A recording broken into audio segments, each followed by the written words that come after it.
Welcome to the Harvesting Wisdom podcast. Together we explore the vast landscapes of life, delving into the rich soil of experiences, sowing the seeds of curiosity, and harvesting the profound wisdom that each episode unfolds.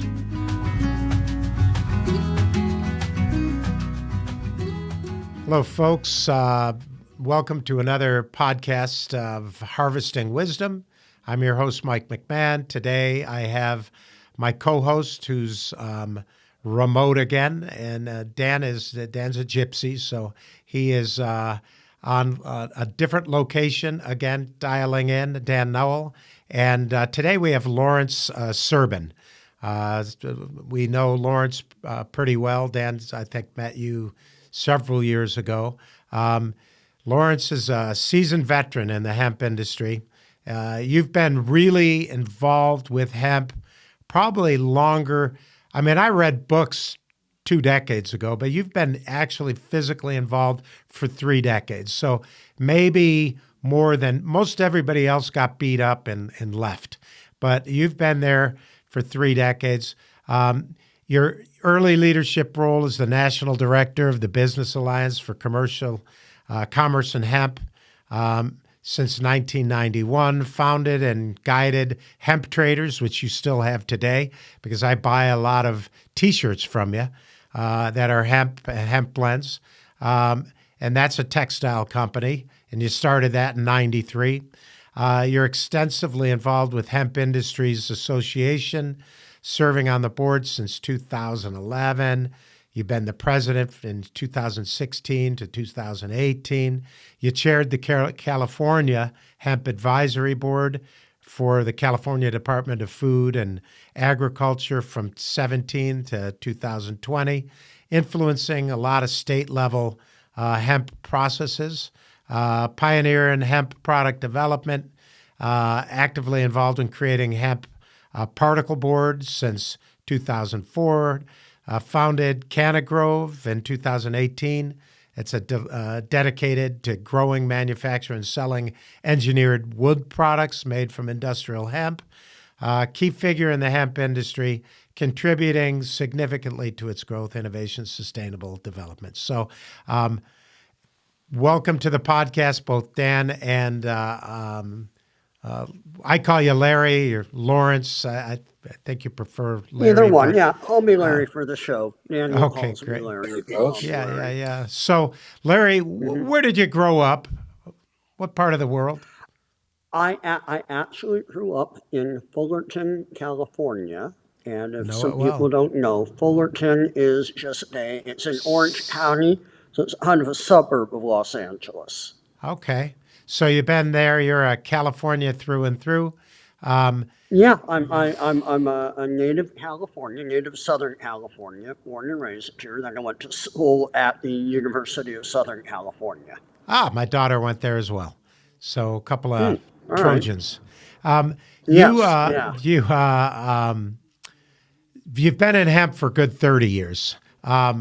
And I'm not going to tell people you're 48 years old. You might be a year or two older than that. What did you do when you got out of USC? So what was that bridge time between then and when hemp kind of took your passion? All right. Well, it was fairly close. And to be more specific, I've actually been in hemp for 34 years because it began in 1990 when I was graduating college, and I knew I wanted to do something. I wanted to have some sort of business. I felt that would be a good way to earn a living, to have a business. Mm-hmm. And I wanted to be my own boss, but I wanted something that I felt would be environmental, something that would help the planet. So when I had been in college, I had been a biology major. And I had done, we had to do an oral report basically on anything. And during those years I was in college, they had discovered the receptors in the brain for THC. So at that time I figured, okay, well, that's pretty interesting. I'll give an oral report to my classmates about these receptors in the brain for THC. Again, I was a biology major. So I went to the library and I began to research hemp. And as I was researching it, or as I was researching the marijuana, but a bunch of articles on hemp came up that I began to read. And it said, hemp, use for rope or hemp for paper. And, and I remembered it, I kind of thought about it. And then a little while later, I read the book, The Emperor Wears No Clothes. And I saw, gee, Wow. there's all these, things that can be made from hemp. Okay, but I didn't think about it too much. This is when I was, around the end of my college years. So then, about a month or two after I graduated, I wanted to have a business, and it literally hit me like a ton of bricks. And I decided, I'm like, that's it. I'm going to do a hemp business. Can you really make paper? Can you make clothing? Can you make, can you do, hemp seed oil? All the different things, wood products that can you make out of hemp? It sounds great. Nobody's doing it simply because it's illegal. I can take advantage of that and get into this industry. I didn't because I'm actually a little bit skeptical. I didn't believe everything that I read about it. So I ended up, I had a book that had a list of all the government agencies. These are usually generally federal government agencies. And the government has an expert for everything. So they have like departments and experts. So I began to call all these departments and I would say, hey, I read that, hemp, talk to the paper expert. And I said, I heard that hemp can make paper. Is that true? And they would be, they'd be like, well, yeah, you can. And talk to another guy, yeah, you can make fabric out of it. And even a few of them were so kind of afraid that time, they were kind of like, well, don't tell anyone I told you, but yeah, you can make paper out of hemp. They were actually that frightened to recommend, something that might be associated with marijuana. So I realized that it was true. I decided to jump into the business. And I looked around and there was just absolutely nothing hemp available.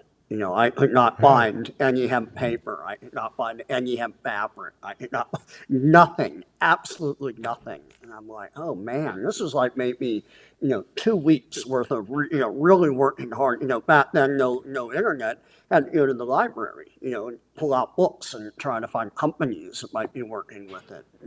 Came up with nothing.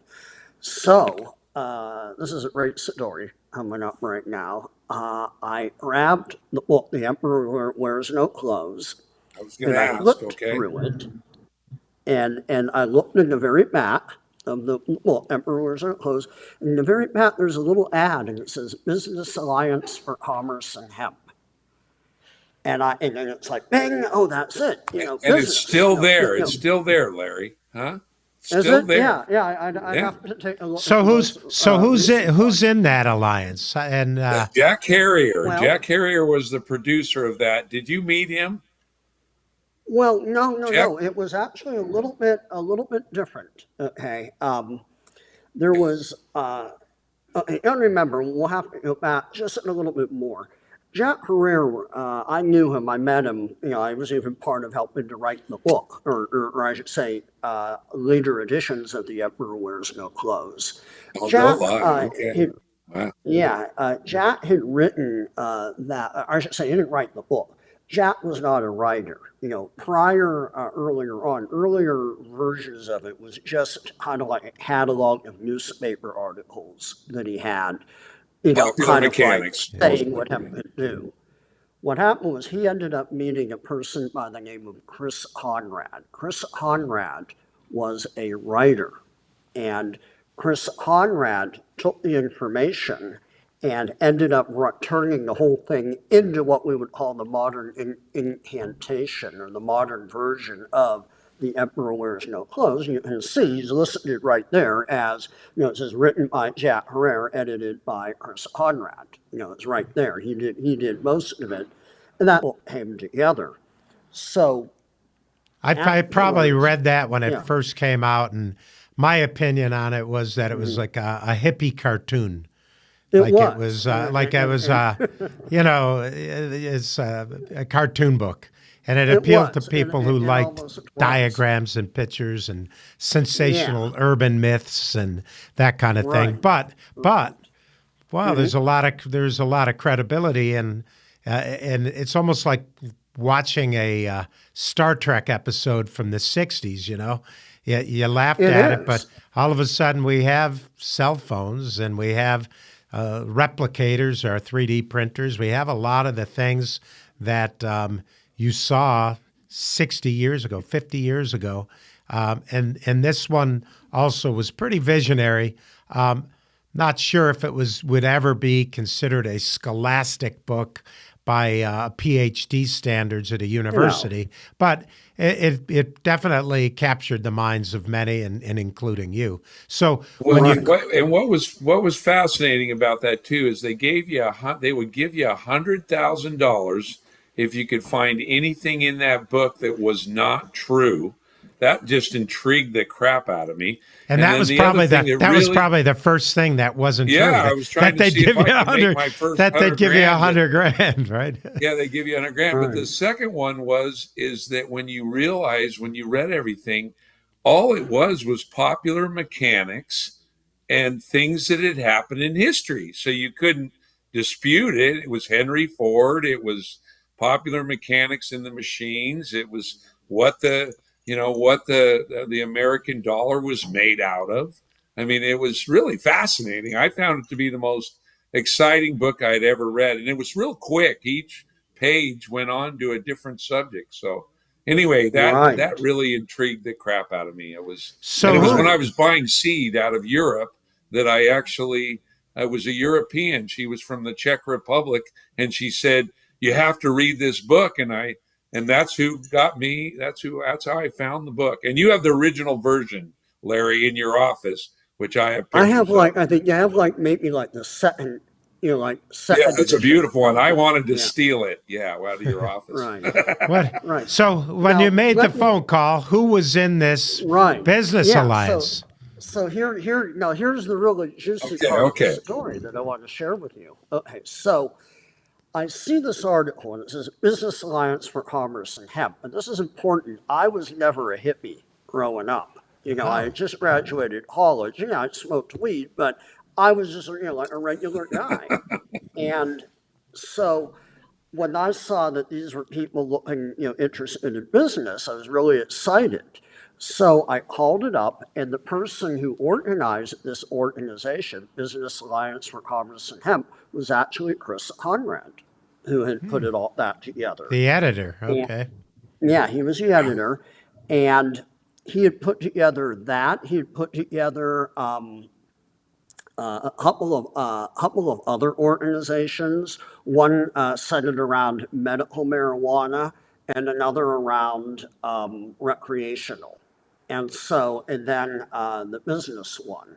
So he was trying to kind of, at that time, not the confusion between all the variety, yeah. Yeah, some people did not want to be seen as favoring marijuana if they were just involved in hemp, industrial. Sure. So he had a few organizations, and every month he had a meeting where he invited them all together at his house. So when I talked to him, we spoke. He says, "Hey, we're having a meeting. It's at my place. By the way, I'm in LA." Which I was like, "Oh my God!" Out of the entire place in the world, they're right here in LA where I am. I was really excited. So he invites me to the meeting. I put on, I'm right out of college, so I put on a suit and tie, briefcase, slick back hair, really looking sharp, want to impress. Go to this apartment building, go up the stairs, knock on the door. The door opens up, and I kid you not, it was like walking into a Cheech and Chong movie. At that moment. Okay, I believe it. Smoke, literally, billows out, as they open the door. Who doesn't belong, music is playing, and I kid you not, the people there, this was 1990. So the people that were this there is were 20 like 60s hippies. Yeah, but this is literally 20 years before the Farm Bill in 2010 that even talked about growing it experimentally. This is before there was any product in the United States, right? So just about, yeah. So finish that story up. But so what do? It's like you're inventing the wheel. So keep going. So, what I did was I went in, and it was also like one of those moments where the needle stops on the record, like, and everyone turned around and looked at me. I'm sitting there in a suit and tie. And, but hippies are nice, so they invited me in. And, we sat down, we talked, passing around the joint. And, after a while, everyone got enthusiastic about hemp. You smoke a few doobies. Yeah. Yeah. And then lo and behold, Jack Herrera actually showed up that night. That was when he showed up, huh? Yeah, he was there. He showed up. He lived in the LA area. He lived in, I think, the Valley.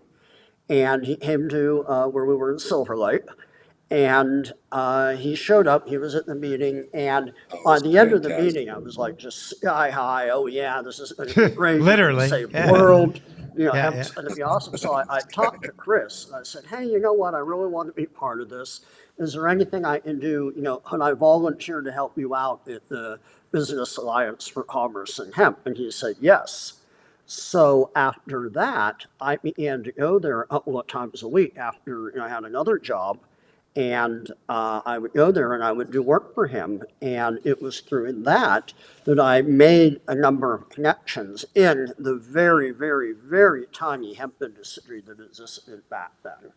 There was like hemp seed was only bird seed. It was all sterilized. That was it. So if you were like, let's just talk about the 90s then. So ultimately you became the president of that organization. But how did you make a buck in the 90s? Let's just talk before we even go into the early 2000s. How did you make a buck? You might be the slowest person to make a buck that I've met after Dan. Or no, before Dan. You might even have him, beat on this score. Right. Well, in '94, I made the decision and I started this. I mean, it literally took me 4 years to figure out what I could do. And I made the decision that I go into fabric because I was like, okay, that's available. I can bring it here. LA is a big hub of, there's a lot of fabric and garment making going on here. This is something that could possibly work. So I began in '94, import hemp fabric, and I began to sell that. But your question, how did I make a buck? And I'll tell you, it was very, very difficult, back then. I'd say from '94 to 2000, I was, just barely getting by. I even in the year 2000, my office was still in my apartment at that time. I remember reading in like a men's magazine, a fashion magazine, about the most beautiful and by the way, expensive shirt on the planet. And they went in all kinds of details, and this thing looked gorgeous, right? And it turns out it was a hemp shirt. And I believe it was from someplace I thought it was in Japan that it was made, right? And but there wasn't very much detail on it. And I must have spent 6 months trying to research, how do I buy that? I don't care how much it cost. How do I buy it, But I never did find out where to get it. And then I have a friend who had a hemp shop where he was selling clothes and soaps and candles and all kinds of things that were hemp. Santa Barbara, is that the Santa Barbara one? No, that was in Utah, believe it or not. Oh, but then in Santa Barbara, I had a buddy who lives in Santa Barbara, still does, and he and I trained for triathlon and did the Santa Barbara triathlon and that kind of thing. And I was walking down the street and I walked into Marcel's shop, and Marcel's, he's got a lot of cool hemp shirts too, but my God, they're priced. All of those guys have these things priced super high, and none of them fit because I don't think a Chinese person, and this is in general, can understand. They don't have 2X. they don't understand how big a guy like Dan or I am. They just can't get it. There's like, that's impossible. So when you get one of their shirts, they're always short on the waist. And if we get them big enough to fit, they're like tents, you know? So we never got that customization. Your T-shirts were the best that I got, and pretty reasonably priced. Yeah. Of course, you are jacking the price on my next. That's a whole different thing. That's even a discussion we're having. I'm trying to figure out how to get them. You're right. Well, but, and then Mikey buys a whole pallet, 9,600 or 960 shirts, Mikey. Yeah, they're all gone. And they're all gone. Really? He's wearing soil, seed, and water shirts. And we went to your shop in the garment district in L.A. Really cool. And you had all these fabrics that were hemp related. And I know they blend them with cotton. They blend them with bamboo, different types of cotton, Egyptian or, inland or whatever. There's so many things. And then you have fabrics that were for blankets or for linens or for all these different uses. And I was actually blown away at the quality, because I like quality. I buy quality stuff, And so, but here's the big question, because you've been dealing with the Chinese. That's basically where you got to import from, right? How do we get them to do, and look, this jacket I'm wearing is custom tailored in Hong Kong. So we know there's quality clothes and tailoring. Why, and I'm not going to say that it doesn't exist in hemp, but why can't we get it in hemp? Why can't I buy a hemp jacket? Why can't I have great question. Jean jackets? Why can't I have a suit? And how do I get it so it fits me? So I can use my measurements. How do we get to that point? Because I don't think even you're there yet, where we can, look, you got great T-shirts, but they're T-shirts, right? How do we get to the point where we have, because the textile industry in the U.S. is all but, shut down, right? We're producing so much, 10% of the cotton we used to produce. It'd be great to see the textile industry in the U.S. resurge, and I think the cornerstone for it's going to be hemp, personally. But in the meantime, how do we get this out of China? So, and you're working with the Chinese. How does it work? I mean, what an incredible question, too. I got to give that to you, Mike. That's an incredible question. And Larry, just to say that, you had shown us so many varieties of different things that hemp had done. But what's so funny is, and in the backdrop from now on, you got to have all that stuff so you can show. The whole I have world. it in my car. I forgot to even bring it in, but I had all all those samples. All the stuff that you have, and I have them in my car, the straws and all the things that hemp can be, right? Well, we can post edit on this. We'll go ahead and take your photos of the different things that you got in there. We have some beautiful photos of your showroom that are just some amazing with all the stuff you have. But what an incredibly good question is, why are we subject to only a T-shirt, right? Okay. Right. All right. So there were kind of many layers to your question there, and different ones. So the first one is, you said, well, why can't we have a really nice suit like the one you're currently wearing, from hemp? And I would say, well, in a sense, yes, you can. We have some fabrics that you could probably use and get a suit that looks pretty much like that. However, I doubt it would be as good as a nice men's suit that you were to buy, made out of other materials. Now, why is that? Well, you have to remember that hemp is its own fiber and it has its own characteristics. If you were to compare hemp to another fiber, it should not be compared to cotton, because it's not exactly like cotton. Hemp is mostly like flax, linen. Linen fabrics that are made from flax. Yeah. And I love linen suits. Right.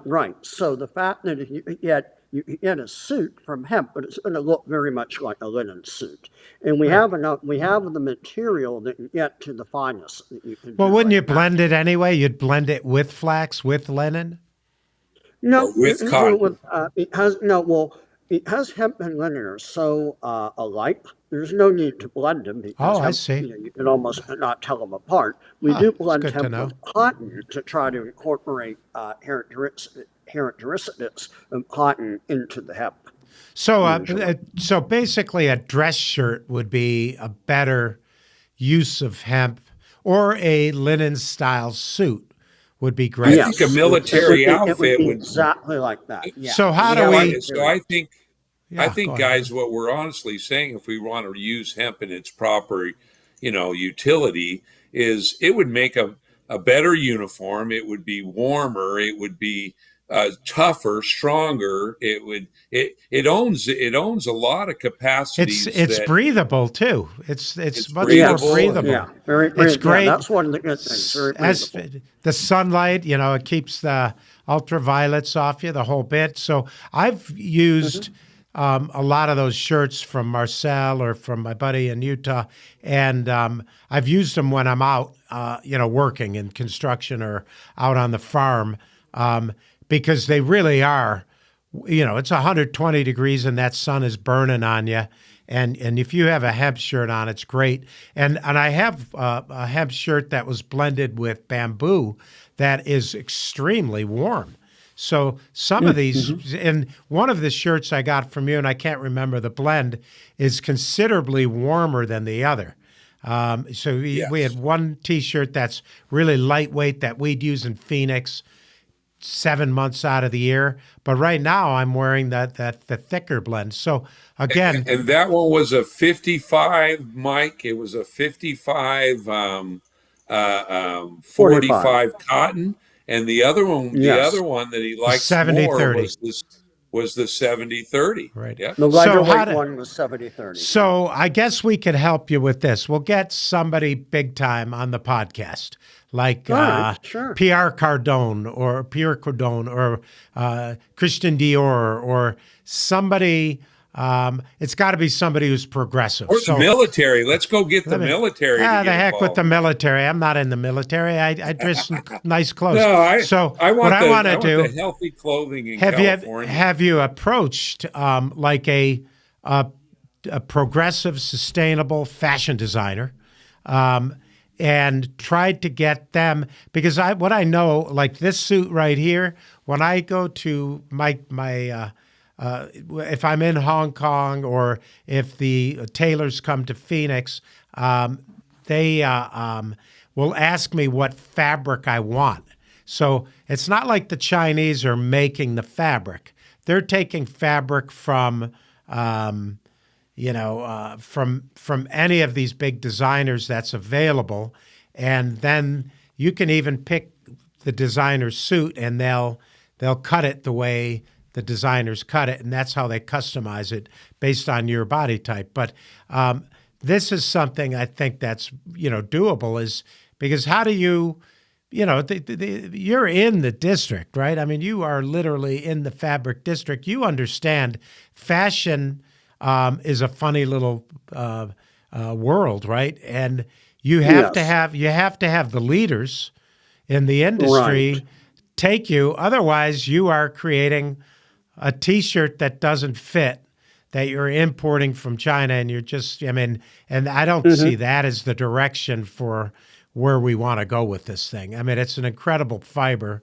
So, how do we get it that people are looking for it and asking for it in stores, All right. Well, here's the thing. I've been selling the fabric for, 30 years now. And generally, the number one issue that we've ran into is in the price. The hemp has always been more money than cotton or linen that's been out there. So, a lot of people in fashion, unfortunately, price is a big issue. 70% of the entire fashion industry is what's called popular price, which is like Walmart and Kmart. Yeah, we're looking at So- the other 30%. Yeah. That's what Right, we well- want to go after. Yeah, and even, and being able to get that, but even out of that 30%, 25 is like middle price, and then, 3% is 5%. upper end, You it's got to really start upper end. somewhere, right? Yeah, Start at right, the top. right. That's my thought. So the idea is, but it shouldn't be that way. One of the main reasons why I got into hemp was one of the very first things I looked up was the yields. And I saw right away that the yields for hemp were a lot greater than cotton that were out there. And in 2021, I grew hemp for the first time here in California, and we proved that the yields are way higher than that of cotton. So the reason that it's been so expensive is because it's been outlawed for 70 years or 80 Right, years. right. We're just now beginning to catch up. But I did a quick comparison. Hemp was outlawed in, I think, 1938. And I did a comparison where I looked up all the kind of common agricultural crops, and I compared the yields between the 1930s and the yields that we get on these agricultural crops now. And almost all of them had higher yields of at least 150%. Some of them were 300%. Some were over 1,000%. And in that period of time, we were able to apply all of our modern technology to crop growing, genetics, breeding, harvesting, and things like that. Right. The yields that we have right now for hemp, normally if you look it up, they're looking at what they got back in the 30s, when it was legal. And when I grew it for the very first time, I got a 50% higher yield than the historic average, and I'm not even a farmer. Yeah, we think it's a commodity thing, right? So when farmers are growing it, which we think is starting, this year and next, and Yeah, oh, it is. and now there's an infrastructure for it for a lot of different purposes. But we're talking textiles. We Not we only think, textiles, Mike. but Let's keep that in mind. As at yeah, one if you're point, doing let's let him. you're doing particle He's board got and a stuff lot too. going Yeah. on. We Well, just gave him a I bead do for all fiber plastics and aspects. Yeah, well, I do all fiber aspects. So that includes both basset fiber and hurd, and within hurd, all different sizes, and within the basset fiber, all different types, processes, and sizes. Uh-huh. But right now, the use of the herd in the U.S. is pretty non-existent, right? I mean, you have the I'd say ability to make small, plastics. yes. Yeah. So, but Right. again, because I look at this similar to weed, right? To marijuana. And only because it's a completely different crop. But the reason I say it's similar is the government intervened, closed the whole program down, and they created this wonderful culture that I grew up in the 70s and the 80s and the 90s and the 2000s, where you were kind of a rebel if you smoked weed, right? You were doing something that was kind of naughty. But the reality is weed has been overpriced because if it's grown in mass production, which as more and more states legalize, it should be a very inexpensive product. And Right. because it can be blended, it can be used to substitute for opioids in hospitals, and it can do a lot of good things. My personal belief is we're going to be a lot like Holland, and that is once that stigma goes away, which is kind of sexy and romantic, we're going to have less people actually smoking it. Everybody's worried that we're going to go to pot, but the reality is, just because alcohol is available doesn't mean I get drunk every night. I mean, there are some people who do, but I think it's similar to, that's why I think the hemp plant is similar to the weed plant, because it's such a good plant to grow, and it's an easy plant to grow, and it has more uses than pretty much any other plant I've ever seen, right? So when it starts going into production, we're going to see the price of things go down. I believe that hemp will be the primary linen, or not linen, but the primary textile that we'll see in the average person's clothing. Dungarees can be blended. I think you had a jacket that didn't fit me that I wanted, or a pair of pants that I wanted that you didn't fit, or whatever. But they were dungarees. I mean, basically with hemp. And I think that it's going to be a product that everybody's going to want. I really do. But you do have to get those trendsetters. You got to get somebody who's known for sustainable work, who wants to make a name for themselves. Some, fashion designer, or maybe Armani, who's like, okay, I'm going to do this. And they're going to be the first to really introduce it on a high level or a high end. That's my personal belief. But you've been doing it for 30 years. What do you see? Mm-hmm. All right. Well, what has happened is over the years, there actually have been high-end brands and fashion designers who have used hemp. However, for a lot of them, it didn't really stick, or it became more of just something that they had in their line, but it was never a huge part of the line. A good one would be Patagonia. You've heard of them. They're fairly well known for it. And they've been promoting it for years, and they're putting it in their line, and they're doing it.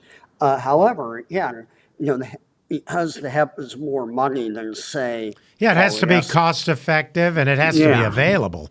And that's exactly. What we do think, though, is going to happen, right? What would you project? What would you project? Yeah, and 10 years from now? Well, no, even faster than that. And let me explain. We're comparing it to marijuana. There's a couple of little differences there, and I'll give a really good example. With marijuana, from day one, marijuana also do CBD. When it began to become somewhat legalized, the price was up here, and it just began to drop, because it's so easy to grow marijuana. Right. And you can do it on very little acres of land, or little plots of land. However, hemp, you need it. It's got to grow outdoors in real big things. I've had customers who came to me where they saw the fiber that we had. This is like maybe 5 years ago. A company approaches me, and they were making ceiling tiles. And they said, hey, we want to replace, we're using fiberglass right now. Oh, wow, great. We want to replace it with hemp.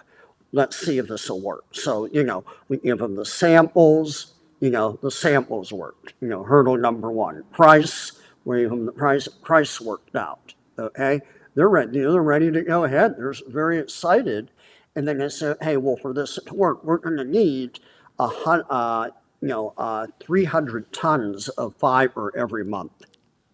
Yeah. And I said, well, it's just not available. What but can soon, you bring right? it in? Well, yeah, I mean, it wasn't here. We did not have that much fiber available. And so they're like, well, we love it, but, sorry, we can't go any further with it because. So which comes first, the chicken or the egg?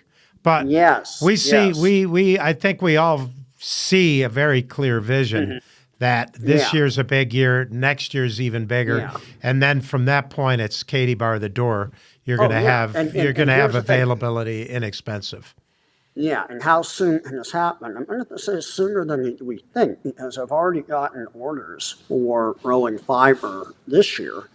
And we're working on machinery that will do green decortication, and that will actually make the entire process a lot cheaper, a lot easier, and it will funnel all the money to the farmer. Farmer will end up making a lot more money from hemp using this method. That's great. I'm going to go and not to say it but I think we're your poster child for growing that biomass at this point for China's long fiber isn't that the order that we're discussing?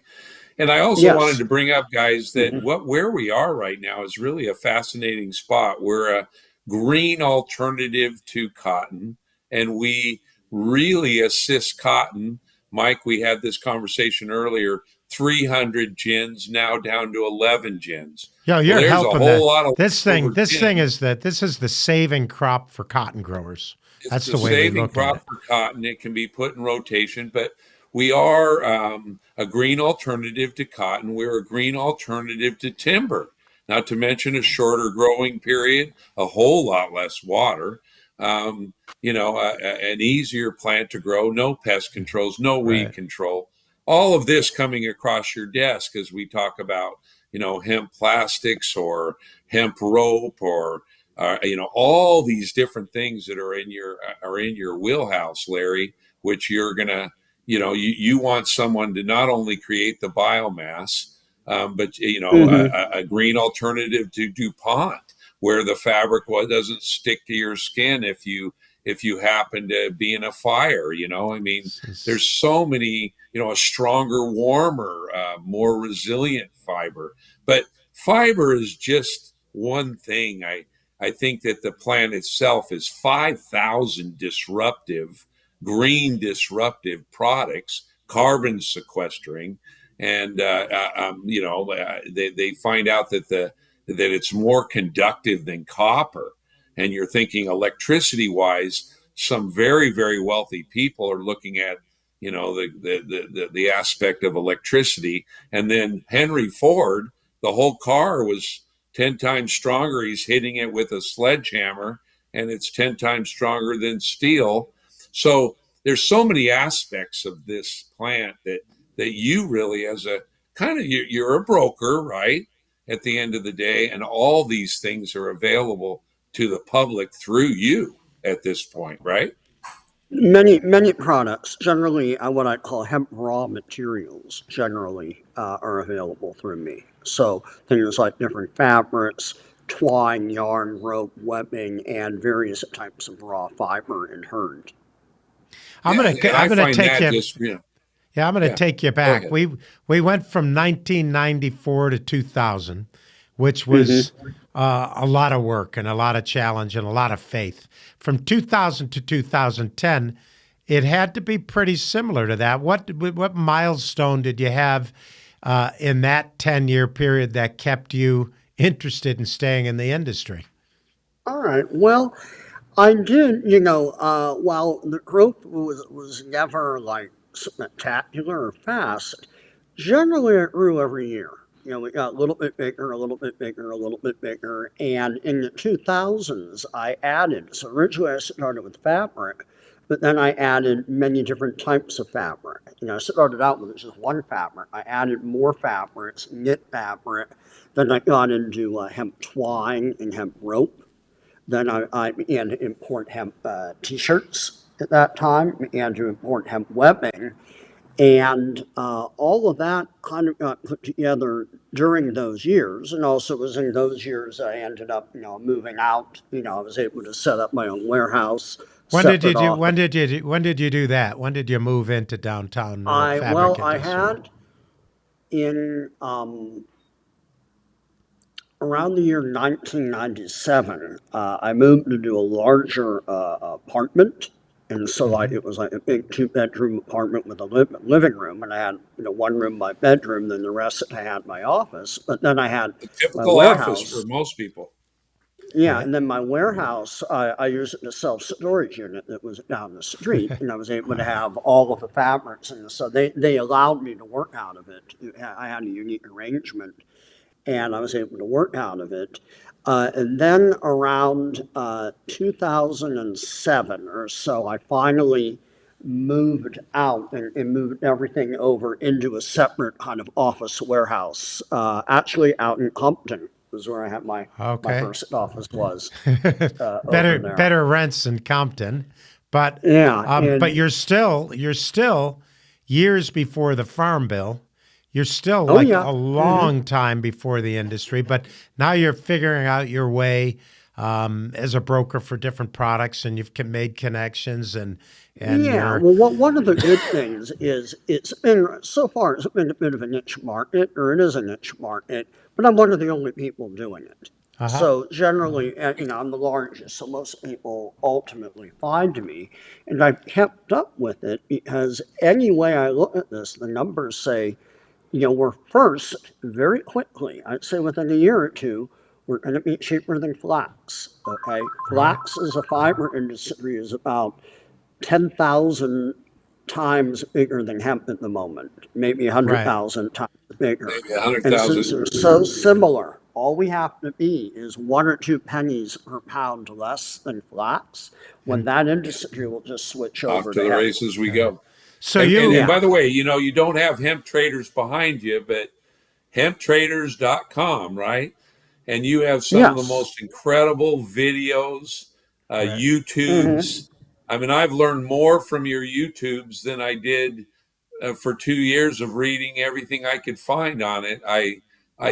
Between you and IND Hemp and Panda and all the things you could find online. Europe, none of this is a secret. This is common. Europe and Yeah, yeah, Asia is yeah. We've like, been putting it out there for years, trying Yeah. to educate people about the whole thing. So I'm going to I'm going to really stick still. with my time frame. Now we got from 97 into a bigger apartment, 2007 into Compton. All right. Now from there until 2017, which is when you Right. became, because you were the chair Yeah. of the Well, California actually, Hemp. yeah. And 1 year Kind of before the the next Farm Bill. phase from And about 1 year before the 2000. Farm Bill. Right. Right. Yeah. Yeah. Well, we ended up in 2013. I ended up moving into an even larger space. I moved into the city of Paramount, and Okay. that was a really huge location. We had loading dock offices, warehouse, and upstairs offices. It was really nice location. So we moved there. So that was another transition getting over there. And in that area, it was during that time that I was president of the Hemp Industries Association. It was also during that time that I was also the chair of the California Industrial Hemp Advisory Board. Right. And explain that to me. Who did you talk to, and what do you think you accomplished? You were there for a few years, and 3 years Which at one? a critical time. It's really the Hemp Advisory Board, which is really All right. policy, which is policy making. All right, right? we're able to speak freely, right? Right, gentlemen. Sure. All right, I have never had a job where I felt, what's the term, impotent would be a word, in a job. Because Welcome what to American happened- politics, right? Yeah, right. Well, what happened was, they have, they set up the law, and I'm going to put my hands up here like this. So they set up the law for growing hemp in California. And you can only do what is within the law, okay? But they set up the California Hemp Advisory Board to try to figure out what you could do within the law. So we were able to handle a few things, but what would happen is there were a lot of things about the law that did not make a lot of sense, that weren't well thought out when it was written. So people would come by and we'd have our meetings, and the meetings would have to be open to the public. And people would come in and they would voice what they wanted. And I'd have to sit there and be like, I totally agree with you. Yes, this is really dumb. The farmer should not have to destroy his entire crop because, he's 1/100th of a percent, above 0.3. We think that's ridiculous. However, the law says this, and we're not allowed to go beyond it. We feel, there were a lot of things that that made sense and I agreed with, but we could only work within the law, so we were really, really confined. Plus, the whole thing moved at the speed of government. And you probably heard that term. So when we, one of the first things we had to come out with was an application form for people to register, to grow hemp in California. And, they had even a one-page, form. We tried to keep this as simple as possible. It probably took them maybe a year and a half to get through the entire kind of procedure to approve that particular form. For what it was, as it was like a form, there was like an amount of money that they would pay to register, and no farmer could grow hemp until that got finished. And we had to sit there, and they were like, when's it going to happen? When's it going to happen? And again, it would just be the bureaucracy of the state. before it got put together. Another issue was the cost of obtaining the registration. Now, you would think we were trying to keep this as cheap as possible. We did not want, that farmers to have to pay a lot. However, an interesting aspect was I got to look at the finances of the state, because the state had to hire somebody to administer the program through the Department of Agriculture, be the head of the hemp program there. And just a job that probably, from what this person did, from what they were doing, from what was involved in it, I could have probably, on the private industry side, hired a part-time person, and paid them, for maybe 20 hours a week to administer this as a part-time pay scale. This job, with everything included through the government, was around $150,000. And it wasn't just money that this person got, but it was, it was everything that went with it. So it was like the health insurance that went with it that the state people get. It was the unemployment program, or the Social Security programs, or retirement programs, or insurance, office space, governmental budgeting. Yeah. Yeah. So crazy. So what would happen is then the government would be like, okay, well, our cost was $150,000. We need to make sure that enough farmers sign up, so $800 will cover that $150,000. Wow. But within 3 years, they were up to, I think they were over $1 million a year that they were spending on it. Oh my gosh. Okay, so let's move forward. Your timeline, I'm real excited, is let's so now move let's go to 2023. We're going to start wrapping up.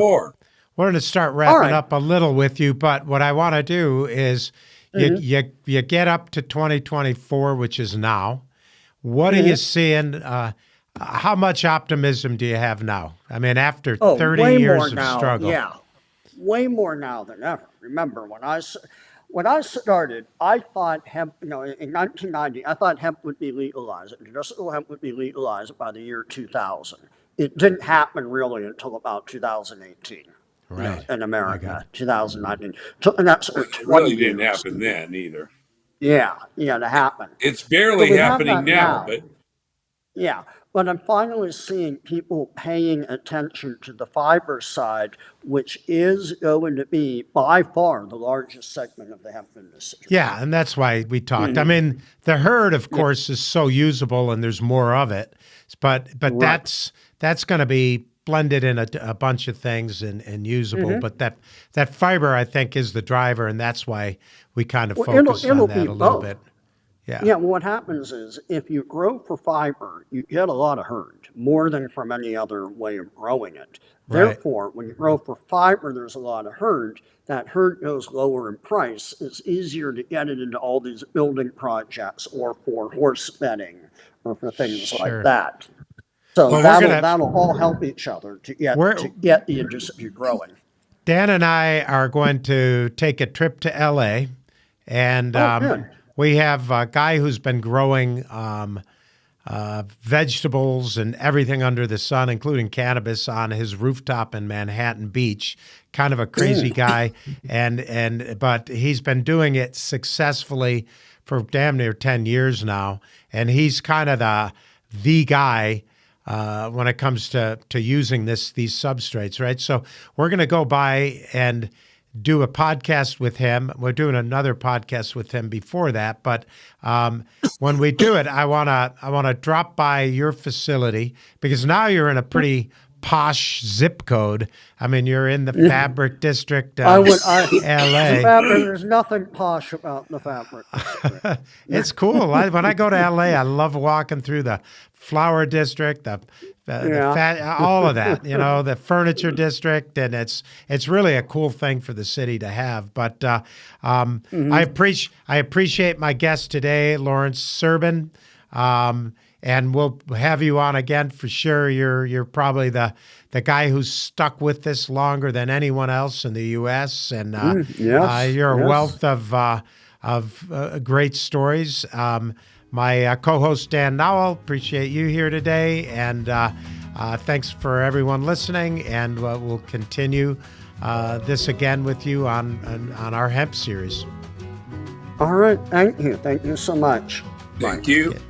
Take care, guys. Thank you for joining the Harvesting Wisdom podcast. Like, share, and subscribe for ongoing insightful conversations. Explore our webpage for additional resources and visit our guest webpage for deeper insights. Your engagement is the foundation of our journey. Until next time, keep pursuing wisdom.